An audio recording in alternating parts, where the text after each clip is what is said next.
اعوذ باللہ من الشیطان الرجیم بسم اللہ الرحمن الرحیم۔ تیسرا حصہ اس سورہ مبارکہ کا جو آ رہا ہے یہ عظیم ترین مضامین پر مشتمل ہے۔ ابھی تک معاملہ سارا یا ایھا الذین آمنوا یا ایھا الذین آمنوا یا ایھا الذین آمنوا، آپ نے دیکھا یہ یوں سمجھیے کہ 12 آیات میں 5 مرتبہ یا ایھا الذین آمنوا آ چکا ہے، اور ہم نے دیکھا مکی صورتیں اتنی لمبی جو ہے یا ایھا الذین آمنوا کا صیغہ وہاں ہی نہیں، لیکن یہ آیت آ رہی ہے یا ایھا الناس،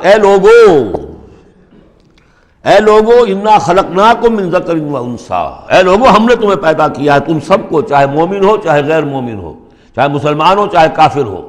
تم سب کو ہم نے پیدا کیا ہے من ذکر و انثیٰ، ایک مرد اور ایک عورت سے۔ حضرت آدم اور حوا کی اولاد ہو تم۔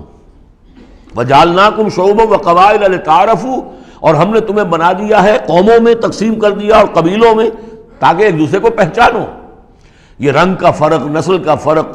اور یہ شکل و شبہات کا فرق، یہ جو بھی انسان کے نقوش ہیں ان کا فرق، زبانوں کا فرق، یہ قوموں اور قبیلوں میں جو فرق اور امتیاز انہوں نے ڈالا ہے تاکہ پہچان سکو۔ سارے انسان ایک ہی رنگ کے، ایک ہی شکل و صورت کے، ایک ہی معلوم ہوتا کہ سانچہ ہے فیکٹری کا، اسی میں سے سب بنے چلے آ رہے ہیں، ایک ہی زبان بولتے تو پہچانتے کیسے ایک دوسرے کو؟ یہ سارا ہے صرف پہچان کے لیے، یہ نہیں ہے کہ فلاں نسل اعلیٰ ہے فلاں گھٹیا ہے، فلاں اونچی ہے فلاں نیچی ہے۔ جیسا کہ آپ نے خطبہ دیا تھا جو آخری خطبہ ہے حجۃ الوداع کا، لا فضل لعربی علی عجمی ولا لعجمی علی عربی ولا لاحمر علی اسود ولا لاسود علی احمر الا بالتقوی۔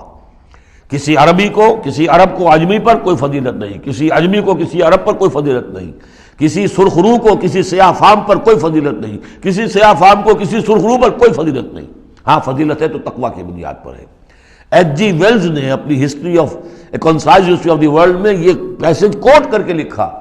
کہ اگرچہ اس سے پہلے بھی تاریخ انسانی میں human fraternity, equality and freedom, انسانی حریت و اخوت و مساوات کے واس تو بہت کہے گئے، لیکن یہ ہے کہ تاریخ انسانی میں یہ ماننا پڑتا ہے کہ پہلی مرتبہ ان اصولوں پر بالفعل ایک معاشرہ قائم کیا محمد نے صلی اللہ علیہ وسلم۔ حالانکہ دشمن ہے، اس نے حضور کی سیرت پر حملے کیے ہیں بالکل وہی اسی طرح کے جیسے رشدی نے کیے ہیں۔ رشدی نے ذرا انداز اور زیادہ گھناؤنا استعمال کیا ہے، چونکہ وہ تو فکشن اس نے ایک طور سے بنائی ہے، لیکن اس نے وہ تاریخ لکھ رہا تھا تو اس طرح کا انداز تو نہیں ہے، لیکن باتیں وہی کہی ہیں۔ اس کے باوجود اس بات کو ماننے پر مجبور ہو گیا کہ واقعہ یہ ہے کہ محمد نے، وہ تو رسول اللہ تو نہیں مانتا، کہ یہ ماننا پڑتا ہے کہ پہلی مرتبہ for the first time in history he established a society based on these principles of human fraternity, equality and freedom. اگرچہ جو تازہ ایڈیشن ہے اس کتاب کا concise history of the world, اس میں سے یہ پیسج نکال دیا ہے، اب تو ایڈیٹرز اور ہیں، البتہ پرانا ایڈیشن کہیں یونیورسٹی سے لیجیے، لائبریری سے، اور وہاں سے آپ کو وہ مل جائے گا پیسج۔ یا ایھا الناس انا خلقناکم من ذکر و انثیٰ وجعلناکم شعوبا وقبائل لتعارفوا، یہ تعارف کے لیے، ان اکرمکم عند اللہ اتقاکم، یقیناً تم میں سب سے زیادہ باعزت اللہ کے نزدیک وہ ہے جو سب سے بڑھ کر متقی ہے۔ ان اللہ علیم خبیر، یقیناً اللہ تعالیٰ سب کو جاننے والا اور باخبر ہے۔ صدق اللہ العظیم۔